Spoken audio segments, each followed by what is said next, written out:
So you've probably seen Gojko and me already talking about impact mapping, and this talk will not be yet another introduction to impact mapping. That would be boring. We had kind of a discussion over who will show up for a talk. People who never heard about impact mapping, that would be probably the wrong audience. Will people who have heard about it come? Let us talk about it once more. So let me quickly introduce how it came to doing one more talk about impact mapping on Agile, which is probably not the newest thing. So as you have probably noticed, we did this for some time, and it was so usually Gojko is pushing me somehow out of my comfort zone regularly, and this was when he said, well, I've written now 7 books, so why don't you want to join me for the next book, and let's do some interviews with all the clients, all the different people who we talked about and introduced to impact mapping, how they actually do, and try to find some patterns, how it actually works out.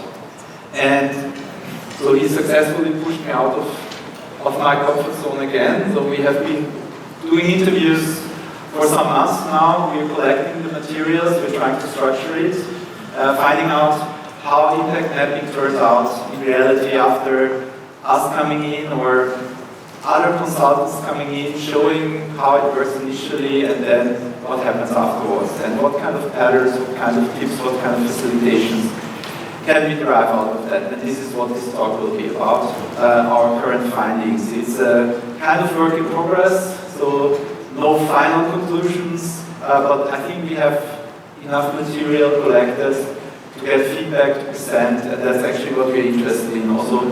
If you have worked with that, does it resonate with you? Does it match your experiences? Do you have additional things that you want to share with us? So, after about, I don't know, probably 8 years trying to teach people how to do impact mapping, I think I've learned all the wrong ways to do that.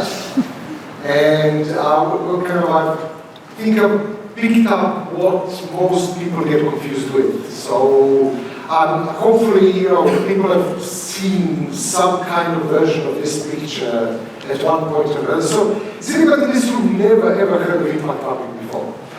Okay, so we have a couple of people. For the benefit of those people, impact mapping is a conversation, visualization technique that helps people figure out how to deliverables map to business goals. And the idea is you map out deliverables through impacts on customers, on users, who you're trying to impact, and then how that relates to your business goal. And the idea is that this will help you figure out what's the best way to implement things, what's worth testing, what are your hypotheses. Now, this is incredibly simple, and that's what most people like about impact mapping. It's simple, it allows people to get started easily. Now, after about 8 years of trying to teach people impact mapping wrong, I realized that there's a very, very fine distinction, and in English, actually, this distinction is very nice, but some other languages don't really have that distinction. I assume German has it.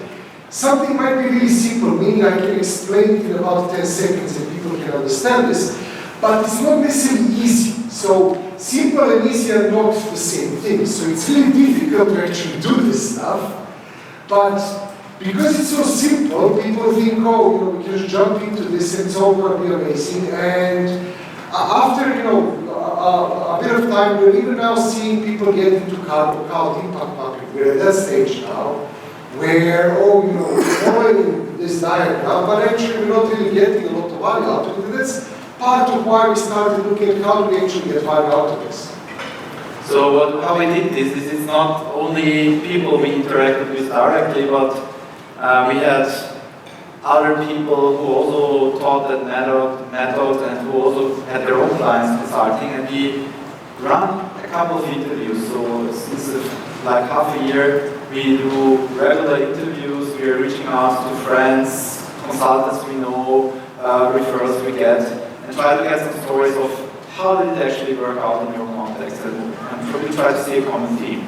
And it was not limited to software development. So we had people using that for helping orphanages. We had it, Marcus was speaking already earlier at this conference, helping hospitals that we had projects about reducing costs in construction, we had engagements where it was about changing the whole line of business of something, so it was not limited to software. And what surprised us is that we actually expected a few things to see, and in the beginning we didn't see anything. So we were like, well, is everyone doing it wrong? Did we teach something which was totally off from reality?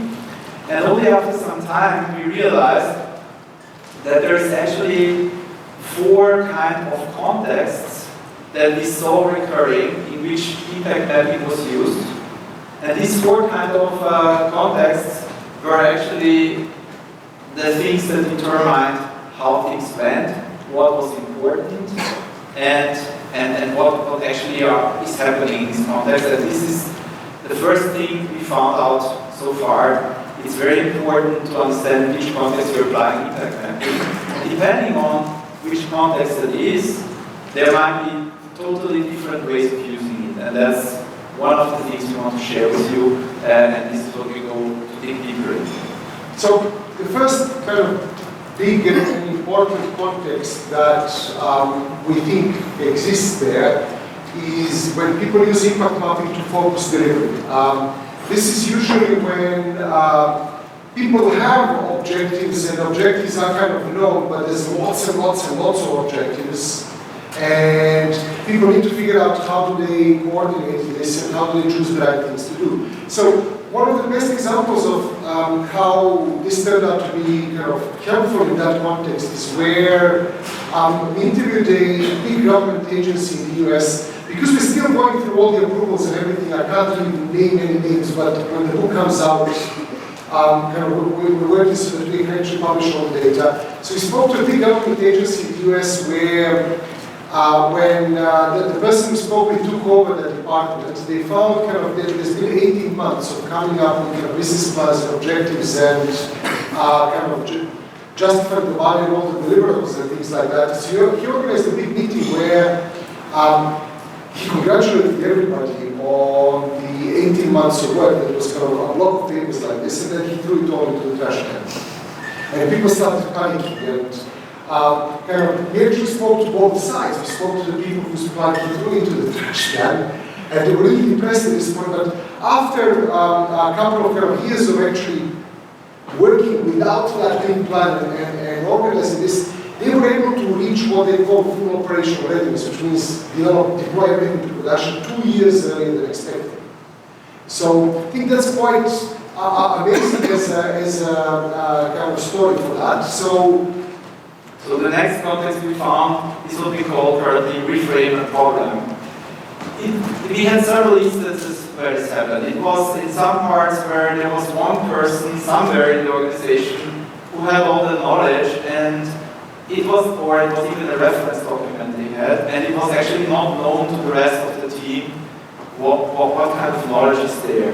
And it was about actually reverse engineering first with this person, what is the knowledge that is there before you then can actually structure again what you really want to do.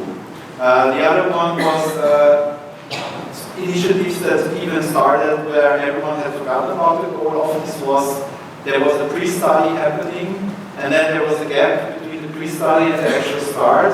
And although there was useful work done understanding the objectives, it was forgotten again.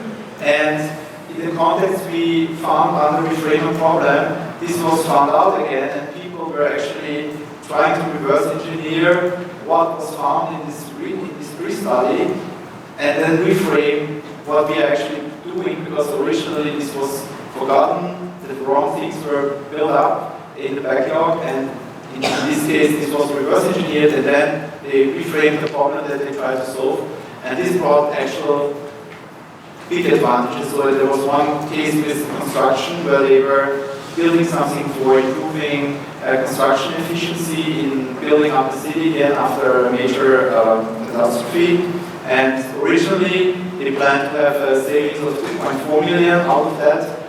After they reframed the problem and actually restructured what they found, it turned out to be a 20 million kind of savings that they did. So this was the second scenario we found. So, and I think kind of the third group of scenarios where people have used impact maps completely differently from kind of the first group is where they were trying to set a vision for a larger piece of work. So often these are consultancies that deliver to clients on a fixed scope, fixed time, fixed budget. Something that doesn't necessarily sound agile at all, or where it doesn't sound like you could do flexible planning and things like that, or where people try to negotiate with a larger organization what they need to do over a longer period of time. And this is where we had one story for a consultancy that was negotiating a deal with a big retailer, and actually the CEO of the big retailer heard about impact mapping already. So he's done an impact map on his own, without telling anybody. And then, kind of, when the consultancy was trying to talk to him about this, he said, okay, we already have an impact map, and here's the whole thing, I've done it. And from a perspective of kind of what I've written so far in the impact mapping book and kind of my experience so far, impact maps are really about shared objectives, shared knowledge, shared experience. It's not somebody doing it on their own. It doesn't make any sense. And this guy said, oh, no, I've done it, here's a goal, here's everything. So his goal was something like increasing employee engagement, like one of his lofty goals. It don't make any sense. And actually the consultancy did the impact maps for a while, so they knew how to do it a bit better, and they convinced him to kind of bring that into the session. They've done it together with some other key stakeholders from his company, and at the end they ended up with something that's a lot more concrete, something like increase retention among a particular class of drivers over the next 3 to 6 months. Not increasing, getting employee engagement going. And the CEO that has kind of done this thing on his own actually ended up saying, oh, we've really, clarified the goals here, it's amazing. So they kept doing that with this consultancy later on. So this is nothing to do with focusing delivery, nothing to do with anything, it's just kind of help them figure out what the objectives actually are. Yeah, and the fourth context was also very far from delivering a project. This was cases that we had a number of cases which were related of really changing how the business works. So it was more than just having an idea like we're building some new disruptive thing, but it was like bigger change to the organization. It was partly refocusing what departments are doing. It was developing new lines of business, not like one idea, but really like starting with a new line of business in the organization. And where this helped particularly was in discovering hidden stakeholders. So in one of the cases, it turned out that when they were developing a new line of business, they found out that HR had complete opposing goals to what their new kind of line of business would need. And nobody had them on the radar until they started this impact mapping, where they discovered that in order to start this new line of business, they also have to actually align with HR and find out and align what this means for this hidden stakeholder to do this. So that was basically the 4 contexts. The reason why we got this 4 contexts is because now we're going to talk about concrete cases and facilitation tips and techniques in each of the steps of doing impact mapping and using it. And you will see that there are differences between these 4 kind of contexts that we have mentioned. So one of the things that I wrote about in the impact mapping book, and something I've been telling people for a long time to do, is that impact mapping is a shared, joint effort where you need to bring stakeholders, you need to bring delivery people. It's something that you do as 1 session, 2 sessions, where everybody's in the room. And one of the kind of really interesting stories that, in terms of kind of preparing for that session, we've heard is how effectively, if you don't have the right preparation, if you don't understand the context you're in and you don't do the right preparation, then things end up really, really badly, where people are in the room and they don't feel that they're generating enough ideas, or they don't feel that this is particularly useful at all. And I heard actually one story from a company that's tried impact mapping a couple of years ago, that can probably buy the book that I wrote, and because they were in a different context, everybody completely hated it, they felt it was a horrible waste of time, and now impact mapping is a dirty word there, you cannot do impact mapping anymore. And actually I spoke to somebody who joined the company slightly later didn't know about this and actually did impact mapping without telling anybody that they did impact mapping, but did it in a different way. And now everybody's kind of, oh, this is amazing, we need to do this, what's this called? It's like, oh, so he's kind of sneaking impact mapping again without telling anybody about it. But anyway, so preparing the first session is really, really important to give people the right context and kind of get into the right thing. So in terms of kind of one of the weirdest stories I've heard is actually, as Christian mentioned, the city that, they were doing lots of construction work. They wanted to originally build this amazing artificial intelligence coordination system for different contractors to know what to do and when to do and to schedule this thing. It's going to be machine learning and all this really interesting stuff. And because there wasn't really centralized knowledge anywhere about what they want to do with that, one guy on his own started interviewing different people and doing lots of these different preparations, actually started assembling an impact map. And as a result of him kind of assembling an impact map, he was able to just present the whole thing at the end, and everybody agreed on it, and kind of they did it like a plan like that. So he never actually organized the proper facilitation with everybody. The kind of weird thing was, the problem they were trying to solve as he realized as he was interviewing these people is not this whole machine learning, intelligence, complexity thing that they wanted to do, but actually kind of behavior change. And impact mapping is a lot about behavior change. Kind of the book says that in the middle, you have impacts as behavior change. What they were doing is there were lots of scheduling conflicts. There were lots of contractors rebuilding the city, so there was this one particular case where somebody parked a big crane on an intersection they were rebuilding and didn't move it. And another contracting company came in to do some work on that, and they had to pay some penalties if they don't finish their work on time. So everybody was pushing everybody on that, and actually a fight broke out, a proper physical fight, between the workers there. And they realized, okay, we don't have enough time to build this whole machine learning, artificial intelligence thing. We need to prevent fights from happening. That's the behavior change. So, at the end, kind of based on his research, they skipped the whole thing and they built some calendar scheduler.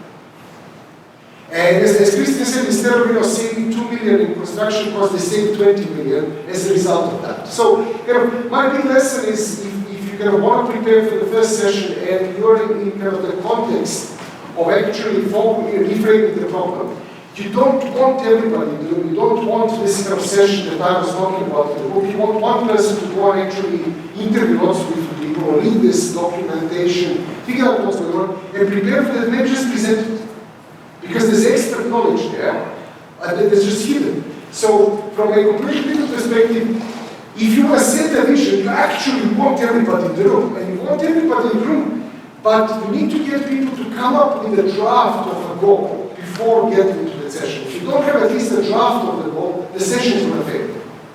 So you don't want the detail, you want people in the room to come up with that, but you need a draft of a goal. A third case is where you're focusing delivery. A draft of a goal is not enough. That's what you're going to do. If you just have a draft of a goal and in a focusing delivery project, context, this thing is just going to be too broad, too big, and people will feel that they didn't get kind of enough in time. So actually, before the first impact mapping session, you want to engage your stakeholders, you want to get detailed commitment, you want to get commitment on the goal and detailed metrics of that goal. That's a big difference there. And for changing the business, I don't think we found a common pattern there yet.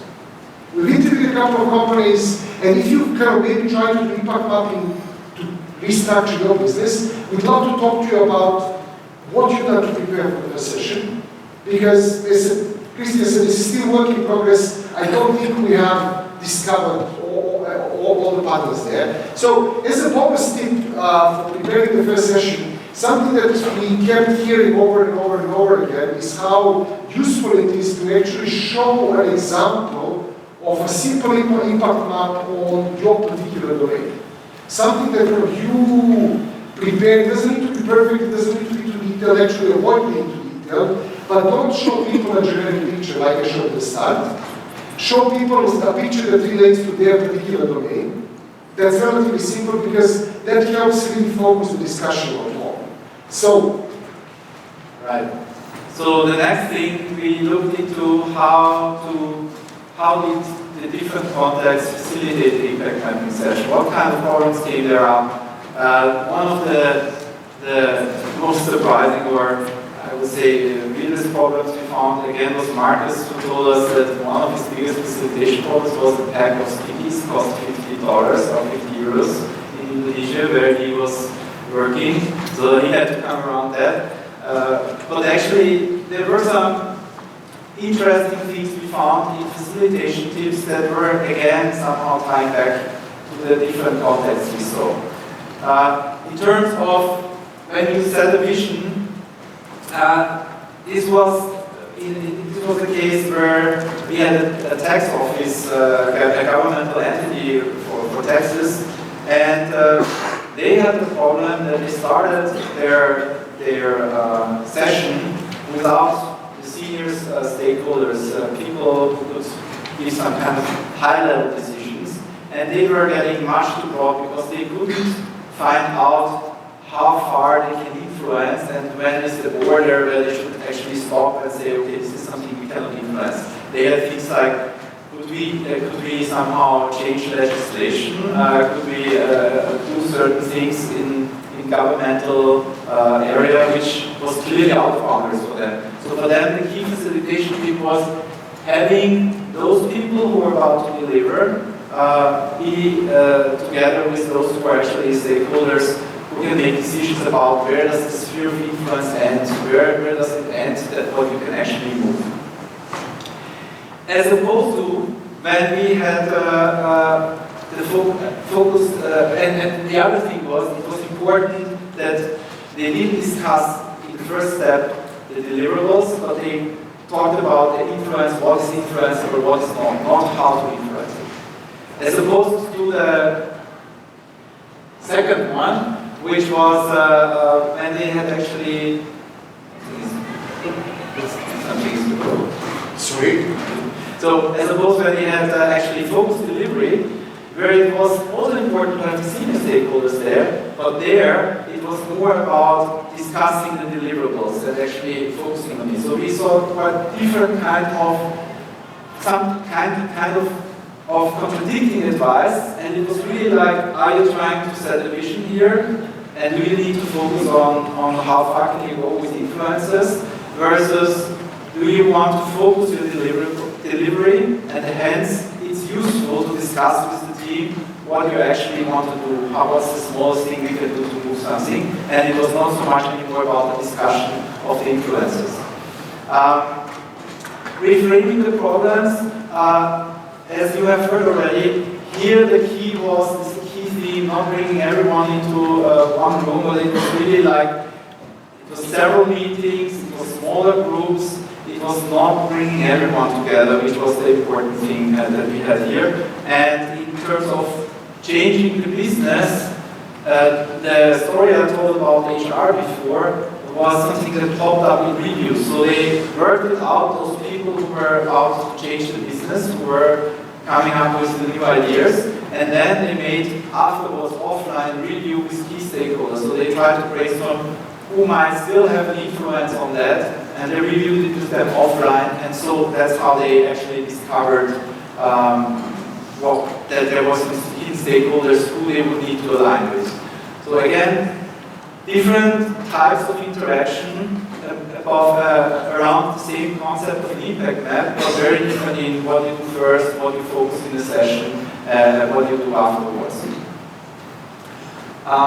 In terms of tips, one thing which we had as a common theme that worked quite well as a facilitation technique in order to make everyone aware about the need is let people write up the goal of what they're doing individually, and then let them compare afterwards to make them aware how diverse this is.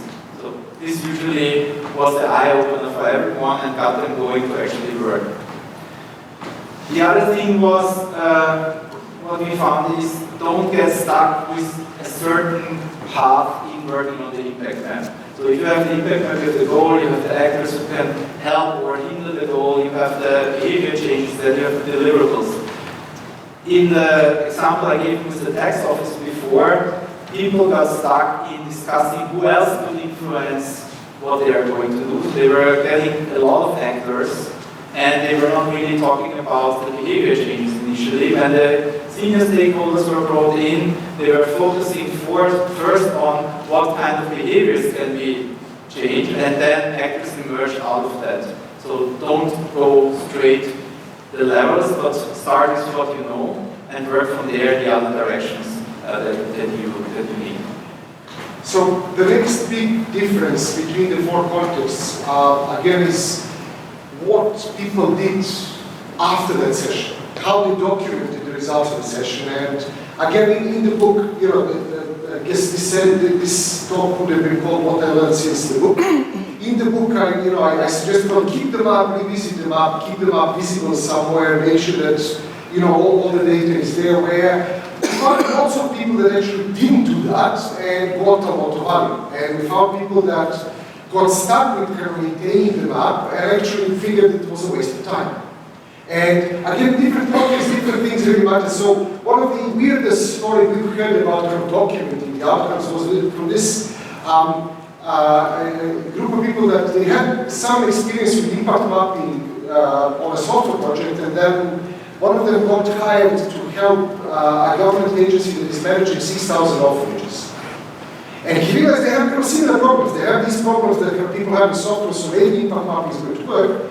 And then he got them to do a couple of impact mapping sessions and figuring out how do they influence, how do they make the lives of orphans better. And actually, as a result of that, they came up with this really, really clear goal for everybody there. And they had, you know, people very enthusiastic, they had money, they had resources, but they were all pulling in different directions. So this goal definition that everybody agreed on actually ended up being the vision for them, and they printed it in t-shirts. They were giving out, they had billboards with the goal that came out as a result of impact mapping. They threw everything else away. They kept the definition of the goal, and that helped them kind of make the lives of I don't know how many thousands of children better. Which I think is an amazing result. So, kind of, from a perspective of documenting the outcome of an impact mapping session, sometimes just throw the whole thing away. That's perfectly fine. Especially kind of if you're in this set the vision mode, where I think most of the value actually comes from discussing this stuff and figuring out what the vision is, then you throw it away. And keep the goal. Lots of people that we spoke with that were in this context actually transformed the goal and the key metrics into something like an IFP document, or some kind of a project vision, or something like that. Usually any deliverables that they were discussing would get put into something completely different, like a story map or a backlog. It would not exist as the impact map would not exist after that session anymore. But usually kind of they keep the goal. On the other hand, for the people that we kind of spoke with that were more in the reframe problem thing, the high-level deliverables were actually very, very useful. And they would have a map with high-level deliverables. So in kind of the Agile context, this would usually translate to epics. And kind of they would avoid, as Christian said, detailed deliverables because that gets people too stuck. The third category is where kind of focus on delivery. Actually, the high-level deliverables were good, but really the value was more in the impacts.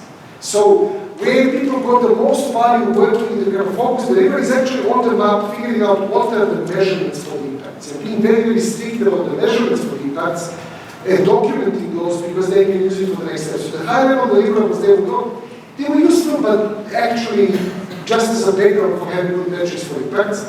And in the changing the business, again, we didn't speak to lots of companies here, so I don't think it's good to declare this a pattern yet, but most people actually created maps with detailed action items, low-level deliverables, kind of tick the boxes stuff, and then they kept them up like that. And again, completely four different ways of keeping the results. So as a kind of bonus tip for this, we had lots of people that wanted to add additional things to the map, like cultural constraints or values of the company, especially in restructuring the business, or kind of things like environmental constraints, like, okay, we can do this, but because we are a government agency, we cannot do certain things, or we need to make sure that we don't damage revenue or stuff like that. So all those constraints that generally, there's no place for them on an impact map, they turn out to be really, really useful to be kept somewhere alongside. So if you have a box that you want to draw around the solution, what are some critical things that must or mustn't happen, it's really useful to put those things somehow separately on the map. So the last topic we looked on was on how people actually execute on what they did say in TechTalk. And this was, in the beginning, it was, especially after the first interviews, I personally have to say I was frustrated because we had a lot of cases where, as you have heard already, only a few things were extracted from the impact map. There was some outcome, but it was actually not revisited anymore. And so we wondered, well, if we just imagine that this would happen and actually nobody would actually start follow the metrics and actually try to find out whether they are actually steering in the right direction, which I found as one of the most powerful things of it. And again, the answer was for us so far that it depends on the context you're working on. So we had some cases where the problem was reframed. So where there was a high-level goal that was actually to be found out, and where the main focus was kept only on the high-level lag indicator. Like we had the tax office that was focusing not on behavior changes, but they really were focusing on the overall outcome of the initiative, like how much money they can save through what they are doing. And actually the more interesting one in terms of executing the plan was for us when we had some cases, and it was again a governmental agency that was trying to focus delivery. So this was the case that Gojko mentioned already before, where they had worked for 2 years or something and had to throw it away because actually what they planned and what they wanted to do was nowhere to achieving. And after the impact mapping session, what they did is they actually extracted a few key behavior changes that they were interested in following up. Again, the whole map was not interesting anymore to them because they remembered what was in the map, but they had 4 options how to move it and they didn't know which one would be successful. And they were quite strict then there on what kind of metrics they have. And basically what they did is they really revisited frequently which of these options worked best. They had an enrollment process, they had 2 key metrics: how many people drop off of this enrollment process, and how long does the enrollment process take in overall. That were 2 examples of what they were focusing on, and these were competing things they could optimize. So it was not, or alternatives they could optimize, and they realized, for example, on the drop-off rate at some point it plateaued, so there was no way that they could improve it anymore, so they dropped off, they stopped improving the drop-off rate and focused then more on changing the overall time that the enrollment takes. So they were really taking out of the impact map a few key behavior changes and they were just tracking the metrics on that. So that was a focused delivery case where they actually did this. In the set vision scenario, actually, there was no kind of follow-ups then on using the outcomes of the impact map beyond what we have heard already, that there was a vision statement and a common understanding. And for change of business, we are not sure yet whether this is useful or not, so we have contradicting things regarding that. That's why we left it. We don't know yet. For the set division, it was clear that this was a consistent behavior that they dropped following up on the impact map after having executed this setting division exercise. Now, a few tips on that, especially when it comes to following up on this. And this ties back on an idea we got from 40X, 4 disciplines of execution. It's in order to actually follow up regularly on the metrics, it's essential to have a simple scoreboard where the team gets aware about what they are trying to achieve, what they are trying to move, and where they keep regular track of it. imagine it like, how do you keep engaged on trying to move something? And imagine a football game where the team neither knows their current score and how much time they have left. And now imagine the same team knowing they are 1 goal behind and they have 5 minutes left in the game. So making the team aware of the metrics and in a regular cadence actually updating what is the current score and reflecting on what you can do was one of the key ingredients we found on the interviews, that was what made it possible that they actually follow up on it and actually use this for execution. So this idea of a team scoreboard is something we found to be quite useful in order to make this working. So, as Christian said, there's kind of, if you forget everything from this session, but you read the book 4 Disciplines of Execution, you'll get a lot of value. I recently discovered that book. It's not a new book, but they talk pretty much about the whole thing that we talk about, just from a slightly different perspective, and because they've been talking about it for a lot longer, they've been able to explain that a lot better. So they have these kind of memes like a team scoreboard or a management scoreboard and things like that, and it's a lot easier to kind of explain that. So go and read 4 Disciplines of Execution. But another thing that we heard is a really good idea from several people that kind of phrased it slightly differently, is kind of selling impact mapping as an approach that helps you kind of choose the least number of battles to win the war. And lots of kind of senior stakeholders get receptive to this. So it's, yes, okay, there's this big scope and everything, and it's a 2-year project and all of this stuff, it's all okay, but kind of this way of selling this is kind of, let's pick what's the kind of smallest number of battles we need to do to actually win this. That seemed to be really, really good, and people seem to be receptive to that. So that might be a way to kind of sneak this in. That's kind of pretty much it in terms of what we've collected so far, and there's a mandatory, please vote there, as this is an experiment for the conference. But before we kind of start really finishing, I just want to say that we are still looking for people to interview for the book. And if you've done impact mapping, you succeeded, you failed, especially if what you've done doesn't really fit into any of these patterns, we'd like to talk to you. So also, if you're interested in kind of how the book develops and getting an email when the book is ready to kind of roll out, we'll publish a nice discount when the book is ready, so you can sign up here and you can kind of tick the box to, if you want us to call you to interview. So that's pretty much it, I guess. Thank you very much for listening to us, and hope this helps you not do carbon cult impact mapping. That's pretty much it for me. Thanks. Thank you very much.